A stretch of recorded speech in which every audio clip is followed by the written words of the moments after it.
अस्सलाम वालेकुम प्यारे बच्चों, class 9 physics chapter number 1 physical quantities and measurements. प्यारे बच्चों, इस वीडियो में आपके लिए मैं कंस्ट्रक्टेड रिस्पांस क्वेश्चंस को सॉल्व करूंगा। चैप्टर नंबर 1 के जो एमसीक्यूज हैं और शॉर्ट क्वेश्चन आंसर्स हैं प्यारे बच्चों, उन पे मैंने अलग से वीडियोस अपलोड कर दिए हैं, आप जाकर उन्हें जरूर देखें। आज की वीडियो में प्यारे बच्चों कंस्ट्रक्टेड रिस्पांस क्वेश्चंस के जो आंसर्स हैं वो मैं आपके साथ शेयर करूंगा। तो चलते हैं पहले सवाल की तरफ। पहला सवाल है, in what unit will you express each of the following. तो देख सकते हैं प्यारे बच्चों, टोटल ये 9 आप क्वेश्चंस कह सकते हैं, 9 स्टेटमेंट्स, छोटे से सवाल कह सकते हैं। आपने बताना है इनके साथ कौन सी यूनिट लगेगी। मिसाल के तौर पे जैसे पहला है a thickness of a 5 rupee coin. तो प्यारे बच्चों, जो 5 रुपी जो कॉइन होता है, इसकी थिकनेस अगर मोटाई बतानी है तो प्यारे बच्चों इसके लिए हम मिलीमीटर एम लगाएंगे, जैसे कि आप देख सकते हैं। ये इसका आंसर है, नोट कर लें। बी है लेंथ ऑफ अ बुक। तो अगर लंबाई बतानी हो बुक की तो प्यारे बच्चों हम उसकी यूनिट बताएंगे सेंटीमीटर। इसी तरीके से सी है लेंथ ऑफ फुटबॉल फील्ड। लंबाई बतानी हो फुटबॉल फील्ड की तो उसके लिए प्यारे बच्चों हम मीटर यूनिट इस्तेमाल करेंगे, metre.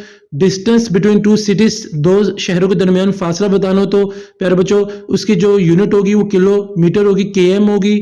Mass of 5 rupee coin, अगर 5 रुपए के सिक्के का मास बताना हो तो प्यारे बच्चों उसकी यूनिट होगी ग्राम, जी। प्यारे बच्चों, एफ में आपसे पूछा कि mass of your school bag, school bag का मास अगर बताना हो तो उसके यूनिट इस्तेमाल होगी kilogram, KG. Duration of your class, period, class में जो पीरियड इस्तेमाल होता है उसके लिए ड्यूरेशन अगर बतानी हो तो मिनट, यूनिट होगी उसकी MIN। Volume of petrol filled in the tank of a car. तो प्यारे बच्चों लीटर में हम अगर वॉल्यूम फिल्ड करते हैं टैंक जो होता है कार में तो उसके लिए हम लीटर इस्तेमाल करते हैं, L। लास्ट है प्यारे बच्चों, time to boil 1 litre milk. आपने अगर टाइम बताना हो गर्म करने का दूध 1 लीटर तो प्यारे बच्चों उसकी यूनिट हम एक्सप्रेस करेंगे मिनट, MIN। इसी तरीके से 1.1 आपका सवाल कंप्लीट हो गया है। प्यारे बच्चों 1.2 आपका सवाल आप देख सकते हैं, why might a standard system of measurement be helpful to a tailor. अगर एक दर्जी के पास पैमाइश का बुनियादी सिस्टम मौजूद है जिसके ऊपर तमाम पैमाइश करता है तो उसको वो कैसे मदद दे सकता है। तो प्यारे बच्चों इसका आप जवाब नोट कर लें, तहरीर कर लें।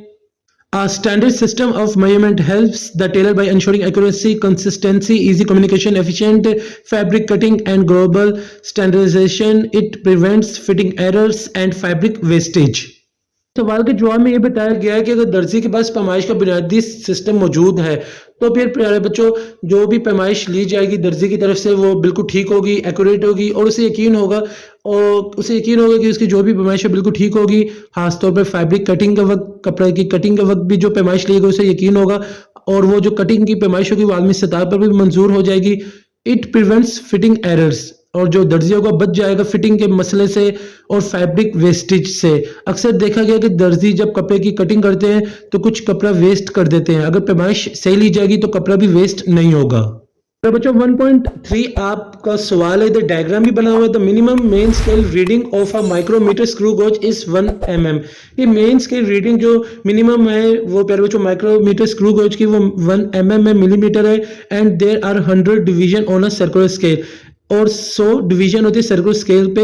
When thimble is rotated once, जब एक दफा थिम्बल को रोटेट किया जाता है, घुमाया जाता है, 1 millimetre is it's measurement on the main scale. तो उसकी जो मेजरमेंट हो जाती है, पैमाइश हो जाती है 1 मिलीमीटर स्केल पे हो जाती है। What is the least count of the instrument, आपने बताना लीस्ट काउंट क्या है इंस्ट्रूमेंट का। The reading of thickness of a steel rod as shown in the figure, आपने प्यारे बच्चों रीडिंग बतानी है, थिकनेस बतानी, मोटाई बतानी है रोड की, स्टील रोड की जो फिगर में बताया गया प्यारे बच्चों जैसे कि आप देख सकते हैं। और what is the thickness of the road, और मोटाई कितनी है रोड की। तो प्यारे बच्चों एक सवाल पूछा गया, मैथमेटिकल सवाल है, तो आप इसका जवाब तहरीर करें जैसे कि आपको नजर आ रहा है। मैंने आपके लिए सवाल भी हल कर दिया है। तो प्यारे बच्चों pitch of a screw gauge 1 mm है, आपको जैसे कि बता दिया सवाल में। Number of division on circular scale 100, ये भी बता दिया गया है। लीस्ट काउंट का फॉर्मूला आपको याद करना पड़ेगा, pitch of screw gauge divide by number of division on circular scale 1 divide by 100। तो इसका आंसर आ जाएगा प्यारे बच्चों 0.01 mm। तो प्यारे बच्चों अब आपका मेन काम स्टार्ट होता है, आपने डायग्राम को देखना है। यहाँ ये लिखा है प्यारे बच्चों मेन स्केल रीडिंग, अगर आप डायग्राम गौर से देखें तो यहाँ मेन स्केल रीडिंग आपकी बनती है 9 mm और सर्कुलर स्केल रीडिंग आपकी 70 जो कि एकदम बिल्कुल सीधी जो स्ट्रेट लाइन आपको नजर आ रही है प्यारे बच्चों डायग्राम पे, अगर आप गौर करें तो वो 70 होगी। मेन चीज जो सवाल पूछी गई थी, thickness of a steel rod. आप थिकनेस का फॉर्मूला नोट कर लें। थिकनेस का फॉर्मूला प्यारे बच्चों main scale reading plus circular scale reading multiply by least count. तो इसकी वैल्यूज पुट करेंगे 9 + 70 मल्टीप्लाई बाय 0.01। तो प्यारे बच्चों ये हो जाएगा 9 + 0.7 जिस जो इक्वल हो जाएगा 9.7 मिलीमीटर। इस तरीके से प्यारे बच्चों आपका ये सवाल भी हल हो गया है। 1.4 की तरफ चलते हैं। You are provided a metre scale and bundle of pencils. आपको प्यारे बच्चों मीटर स्केल दिया गया और आपको बंडल ऑफ पेंसिल्स भी दिए गए हैं। How can the diameter of a pencil be measured. आपने बताना है कि पेंसिल का जो कतर है वो किस तरीके से हम पैमाइश उसके ले सकते हैं यूजिंग द मीटर स्केल की मदद से with the same precision as that of vernier calliper. Same प्यारे बच्चों आपको होनी चाहिए, जो भी एक्यूरेसी होनी चाहिए वो वर्नियर कैलिपर के हिसाब से होनी चाहिए कि वर्नियर कैलिपर की मदद से होनी चाहिए। यानी आपको मीटर स्केल से पैमाइश लेनी है मगर आपका जो आंसर होना चाहिए एक्यूरेट होना चाहिए जिस तरह वर्नियर कैलिपर से होना चाहिए। Describe briefly. तो मुख्तसर आपने बताना है प्यारे बच्चों, तो आप इसका जवाब ये तहरीर कर लें, नोट कर लें।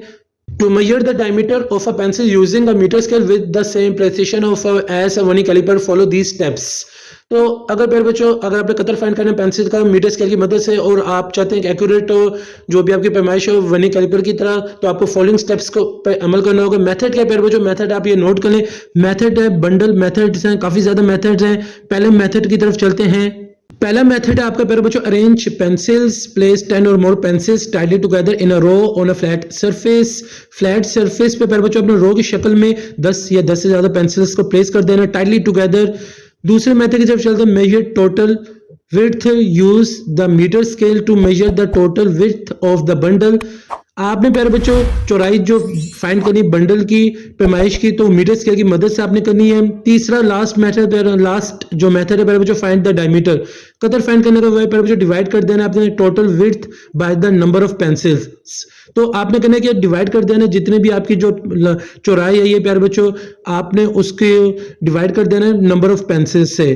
तो अब diameter of one pencil is equal to total width divide number of pencils.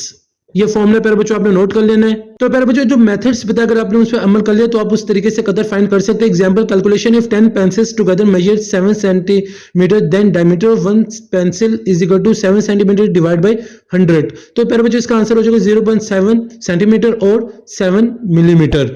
अब प्यारे बच्चों ये आपका सवाल तो नहीं मगर ये खुद ही एक सवाल आपने इस जवाब में मेंशन कर देना कि व्हाई दिस मेथड एक्यूरेट, कि ये जो तरीका ये सही क्यों है।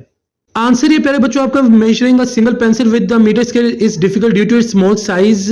बताया गया प्यारे बच्चों कि जब सिंगल पेंसिल की हम पैमाइश लेते हैं मीटर स्केल से तो वो डिफिकल्ट होती है क्योंकि स्मॉल साइज की वजह से measuring multiply pencils together reduces error. जब एक से ज्यादा पेंसिल्स को हम मिलाकर लेते हैं प्यारे बच्चों पैमाइश तो एरर हमारा कम हो जाता है।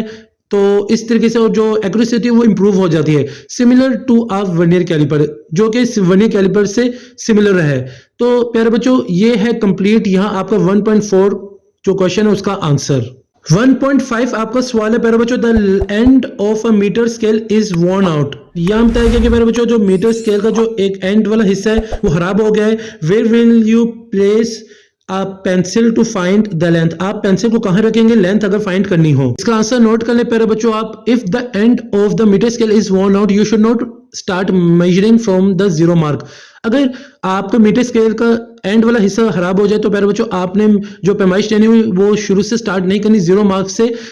Instead place the pencil at a non clear marking such as 1 centimetre और 10 सेंटीमीटर मार्क। आपने करना है कि पेंसिल को आप हो सके तो 1 सेंटीमीटर से 1 सेंटीमीटर पर रख दें या 10 सेंटीमीटर पर रख दें एंड नोट इट्स पोजीशन। और वहां से आपने रीडिंग अपनी नोट करनी, पोजीशन उसकी नोट करनी। फिर आपने क्या करना है then measure the other end of the pencil and subtract. और फिर आपने पैमाइश लेनी है other end of the pencil के दूसरे हिस्से की तरफ की आपने पैमाइश लेनी है। फिर आपने क्या करना है प्यारे बच्चों and subtract the initial reading from the final reading to find the actual length of the pencil. अब आपने करना क्या सबट्रैक्ट कर देना प्यारे बच्चों इनिशियल रीडिंग को फाइनल रीडिंग से। इस तरीके से आपकी जो एक्चुअल लेंथ है पेंसिल की वो फाइंड हो जाएगी। 1.6 why is it better to place the object close to the metre scale. कि किसी भी ऑब्जेक्ट को मीटर स्केल के करीब रखना क्यों बेहतर है आपने रीजन बताना प्यारे बच्चों। तो इसका आंसर बहुत इजी प्यारे बच्चों नोट कर लें। Placing the object close to the scale reduces parallel error ensuring more accurate measurement। किसी भी ऑब्जेक्ट को करीब रखने से मीटर स्केल के प्यारे बच्चों इससे होगा ये कि आपको एरर जो होगा उसके आने के चांसेस कम हो जाएंगे, एरर नहीं आएगा, कम हो जाएंगे चांसेस, और जो रीडिंग होगी, पैमाइश होगी आपकी प्यारे बच्चों वो बिल्कुल एक्यूरेट होगी, सही होगी, उसमें कोई गलती नहीं होगी। 1.7 आपका सवाल है प्यारे बच्चों, why a standard unit is needed to measure a quantity correctly, कि जो प्यारे बच्चों मेयारी यूनिट होती है उसकी ज़रूरत हमें क्यों पड़ती है पैमाइश के वक्त किसी की मिकदार सही बताने के लिए, करेक्ट लेने के लिए। तो प्यारे बच्चों इसका आंसर आप ये नोट कर लें, तहरीर कर लें, इसका आंसर नोट कर लें प्यारे बच्चों। आप आंसर है आपका, a standard unit is needed to ensure a quantity correctly because it ensures accuracy, consistency and universal understanding in measurements, making communications and comparison reliable worldwide।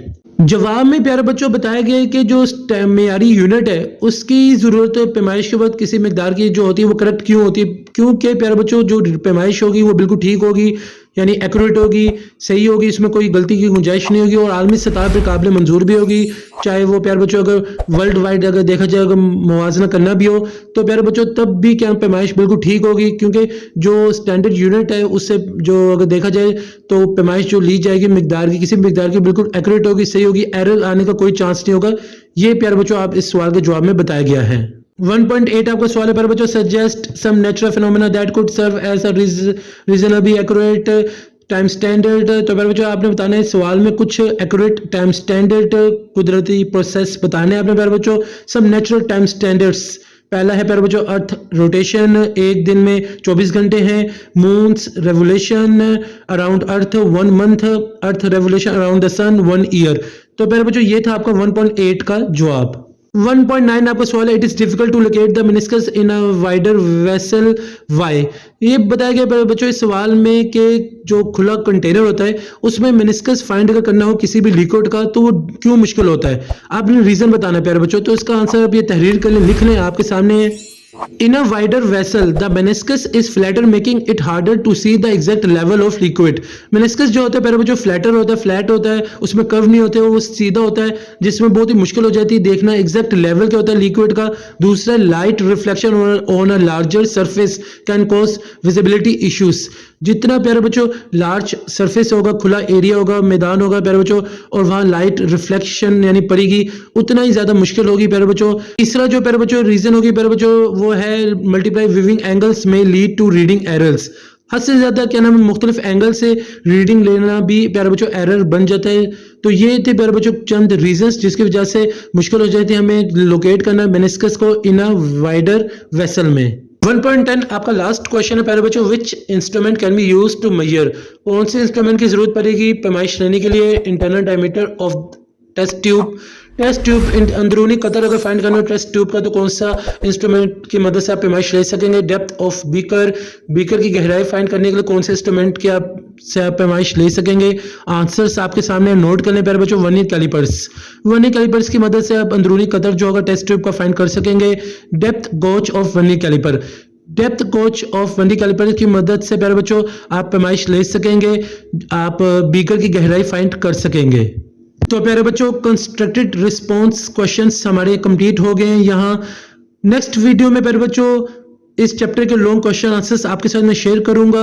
उम्मीद करता हूं आपको आज की वीडियो बहुत ही पसंद आई होगी। अगर आपको आज की वीडियो पसंद आई तो आप इसे लाइक करें, मेरे चैनल को सब्सक्राइब करें, हो सके इस वीडियो को ज्यादा से ज्यादा अपने दोस्तों के साथ शेयर भी कर दें ताकि सबको फायदा हो जाए। मुझे सर हसन शबीर को इजाजत दें, अपनी दुआओं में मुझे याद रखिएगा।